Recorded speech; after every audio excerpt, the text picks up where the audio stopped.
भले काल काही ठिकाणच्या तुरळक घटना जर वगळल्या तर पूर्ण जिल्हाभरामध्ये 9ही विधानसभा मतदारसंघामध्ये मतदान प्रक्रिया अतिशय शांततेत, सुरळीत आणि पारदर्शकपणे पार पडलेली आहे।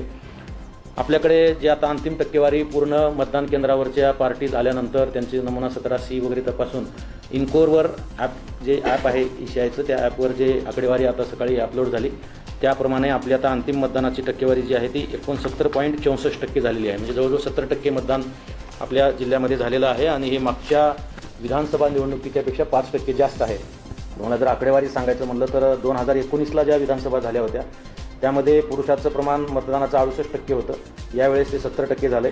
2019च्या विधानसभेमध्ये महिलांच्या मतदानाची टक्केवारी 62 होती, ती आता 68 झालेली आहे। म्हणजे भरघोस मतदानाची टक्केवारी महिला मतदारांची वाढवलेली आहे। 19 आणि 20 या 2 तारखेला म्हणजे साहित्य वाटप झालं त्या रात्री आणि मतदानाच्या दिवशी जिल्हाभरामध्ये काही जे तुरळक प्रकार मी आपल्याला सुरुवातीला नमूद केलं होतं, आपल्या सर्वांना माहिती आहे काय ठिकाणी काय इन्सिडेंट झाले।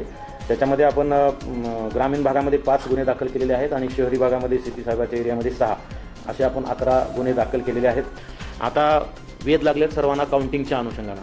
काउंटिंगची पूर्वतयारी आमची सुरू झालेली आहे। आज निवडणूक निरीक्षक यांच्या उपस्थितीमध्ये आपण काउंटिंग स्टाफचं रँडमायझेशन केलेलं आहे। दुसरं रँडमायझेशन ज्याच्यामध्ये म्हणतो आपण, त्या रँडमायझेशनमध्ये आता कुठला कर्मचारी हा कुठल्या विधानसभेच्या काउंटिंगला जाईल याची आज निश्चिती ऑब्झर्व्हरच्या उपस्थितीमध्ये झाली। ती यादी आम्ही आरोना पाठवून देतोय। उद्या पूर्ण विधानसभा मतदारसंघात 9च्या 9 विधानसभा मतदारसंघात सकाळी 11 वाजता या काउंटिंगचं प्रशिक्षण होणार आहे।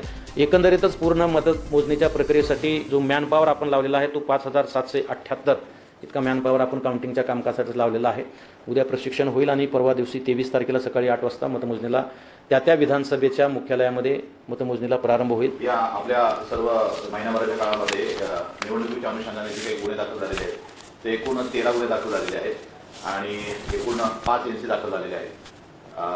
काल जवळपास 2 गुन्हे आणि 2 NC दाखल झालेले आहेत। तिथे जी मतमोजणी आहे त्याचं बंदोबस्ताचं सर्व आराखडा आणि त्याचबरोबर नियोजन हे गेल्या 15 दिवसापासून आमच्या अधिकाऱ्यांनी सर्व ट्रॅफिकचे कर्मचारी असतील किंवा DCPने केलेलं आहे। प्रामुख्याने त्याच्यामध्ये काही डायव्हर्जन करायचे आहे त्याचे नोटिफिकेशन काढलेलं आहे। दुसरी गोष्ट की जे उमेदवार किंवा पक्षांचे जे लोक आहेत आणि वाहनांचं पार्किंग आहे ते वेगवेगळं आणि योग्य पद्धतीने करणं हे गरजेचं आहे, त्याप्रमाणे त्याचं एक नियोजन केलेलं आहे। आम्ही कलेक्टर साहेबांशी बोलून त्या ठिकाणी बाहेरच्या बाजूला काही CCTV कॅमेराज वगैरे देखील सविस्तर ठेवलेले आहेत। त्याचं फीड आणि रेकॉर्डिंग हे आमच्या CP ऑफिस आणि सर्व ठिकाणी आणि कलेक्टर ऑफिसला देखील आहे।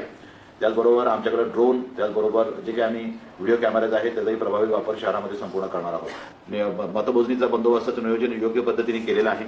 जमाबंदीचे आदेशही आहेत आणि शहरामध्ये जे काही महत्त्वाचे संवेदनशील ठिकाणं आहेत, जागा असतील, कार्यालय असतील, घरं असतील, ऑफिसेस असतील किंवा रॅलीज असतील किंवा कुठलाही बाकीचे प्रकार असतील तर त्याच्यावरती आमचं लक्ष आहे आणि कायदा व सुव्यवस्था मोडणाऱ्यांवरती निश्चितच कडक आणि प्रभावी कारवाई केलीच जाईल आणि कोणत्याही प्रकारे शहराची शांतता अबाधित राहील याच्याबद्दल